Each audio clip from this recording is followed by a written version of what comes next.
Ben Shapiro brought this up, and a lot of well-to-do people always talk about how does Black Lives Matter if you're killing each other, instead of just looking at the bigger picture, which is that the numbers don't lie, but they can be very deceiving. And what I mean by that is you can bring up the statistics that black on black crime is a whole lot more rampant than white on black crime, or vice versa.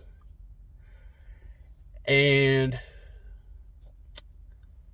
they'll just say those numbers out, and then they'll just be the end all be all, which is why are black people like two times more likely to be killed by another black person, or why does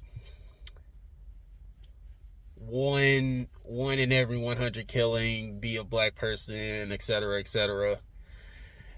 And there's another statistic that could be in their favor, but isn't really explored, which is the socioeconomics of it, which is how many of these so-called thugs and robbers and killers are making less than $50,000 or less than $100,000 before taxes. And I wouldn't guarantee it, but I would bet my bottom dollar that it's at least somewhere around the ballpark of 75 to 90% of black on black crime is done by just people that are less fortunate and aren't able to get jobs because they're seen as dangerous beings. And a lot of people that are in that life aren't in it because they want to be. A lot of times it's either due to family ties, financial struggles, etc., etc. It's not because they want to be out here just robbing and killing just because they can. You know, it's tough when you see lights going out. You know, your parents can't afford to actually stay in the building, and they have to beg and plead with the landlord not to throw them out, and they'll make up for it later. And with all of these factors, you know, they don't have the luxury to wait 4 to 6 years post high school graduation to try to make a living by being in student debt, and then etc. College is a whole different discussion. But if you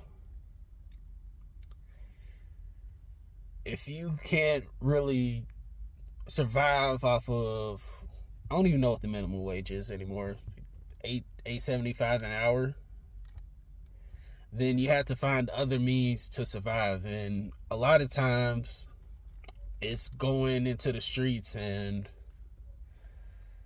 that in and of itself is a different beast altogether. But a lot of the black on black crime and all the whole we're dangerous beings is just because we're trying to survive, and we're growing up in very, very tough neighborhoods. Like, thankfully my mom did well enough to where I had a choice to go the straight and narrow, and most people will probably, if most people were presented that choice, they go straight and narrow, because, you know, you see the dope boys, you know, they have all the fly clothes, the nice sneakers, they get the baddest women, but a lot of times they have to go to sleep with a pistol. They have to look over their shoulder 24/7, because at any time somebody could get the drop on them, rob them, kill them, and break into their house. Like, the chances of that happening to somebody that's in that life is pretty high as opposed to civilians. So I look at thugs as just basically people that are trying to survive, and they have to be war ready at damn near at the drop of a hat just to survive.